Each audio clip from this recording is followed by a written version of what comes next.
So here we are, in Big Pharma world. Yeah, because nothing says relationship therapy like a world where pills fix everything. Oh, come on, Leo.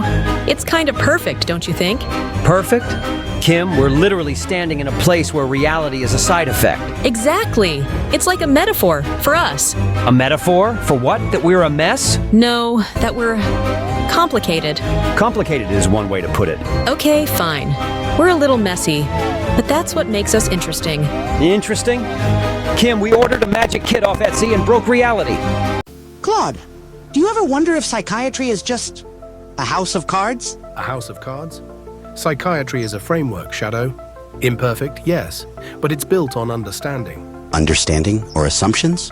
It's like trying to map the ocean with a teaspoon. And what would you suggest instead? Dianetics? Trading one pseudoscience for another?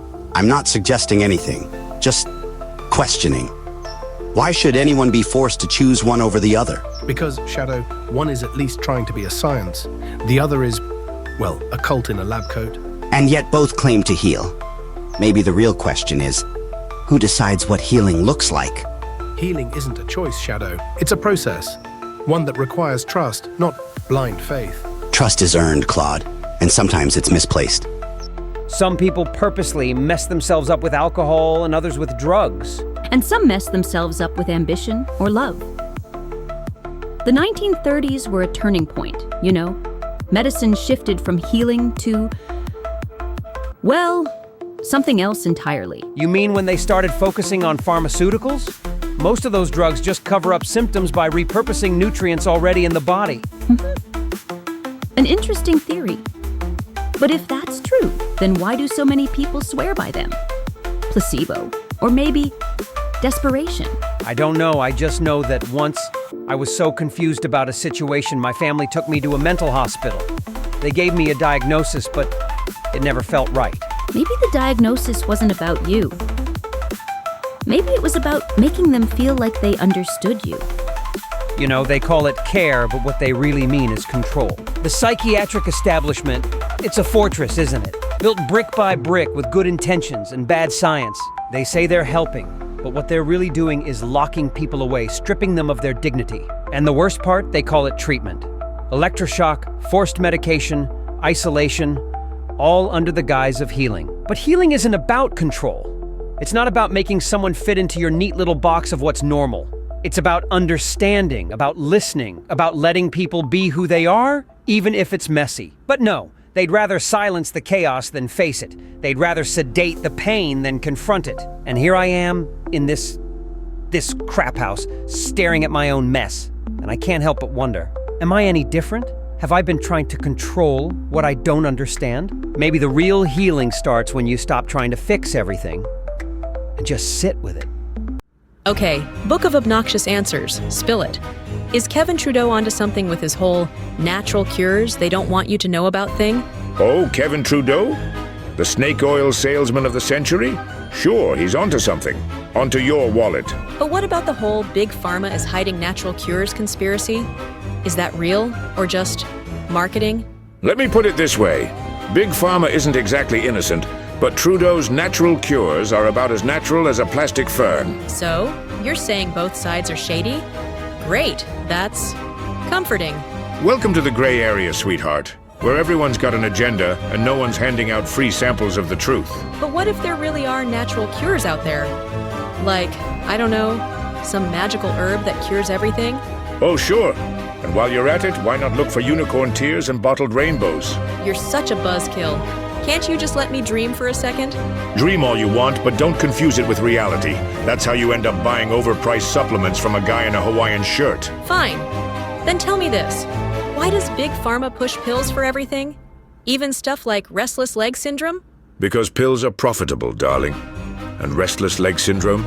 That's just marketing genius with a side of placebo. So it's all about money? No surprise there? Bingo. But don't get too smug. People love a quick fix. Pills sell because we buy them. Ugh, it's like we're all just cogs in their giant money-making machine. Congratulations, you've cracked the code. Now, do you want a medal or a prescription for cynicism? I'll take the medal, thanks. But seriously, is there any way to fight back? Sure. Educate yourself. Question everything, and maybe grow a garden. Just don't expect miracles. A garden? That's your big solution? Hey, it's cheaper than therapy and less toxic than half the stuff on these shelves. You know, for a book, you're surprisingly cynical. And for a human, you're surprisingly naive. We all have our quirks. All right, fine. But if I find a magical herb, you're eating your words. Deal. But until then, enjoy your overpriced vitamins and existential dread. You're impossible. Leo, my man, have you ever considered that the body is like a temple, but also like a really high-maintenance pet? A temple? Sure. A pet? That's a new one. What are you getting at, Carl? Think about it, bro. You feed it junk, it gets cranky. You don't walk it, it gets sluggish. But give it kale and a good stretch, and it's like, woof, vibrant. So, you're saying I should treat my body like a dog? Feed it kale and take it for walks? Exactly. And when you do that, you don't need all those pills and potions. Nature's pharmacy, dude. It's all there. Nature's pharmacy? That's rich coming from the guy who tried to sell me a crystal that aligns my chakras. Hey, that crystal works. If you believe in it.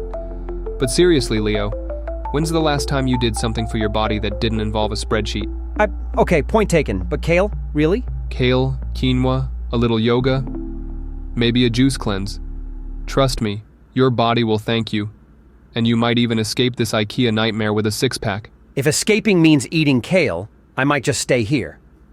You ever think maybe someone gets slapped with a diagnosis like schizoaffective disorder just because they don't fit the mold? Like, they're too much for the world to handle? Too much for the world or too much for the people diagnosing them?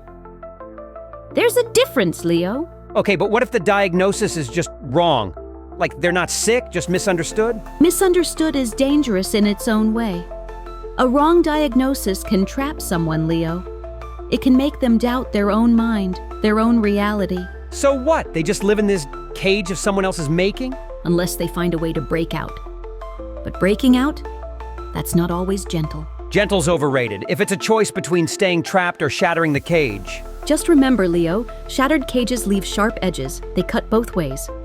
The age-old conspiracy theories. Otto Warburg, the man who dared to challenge the acidic status quo. Oh, please.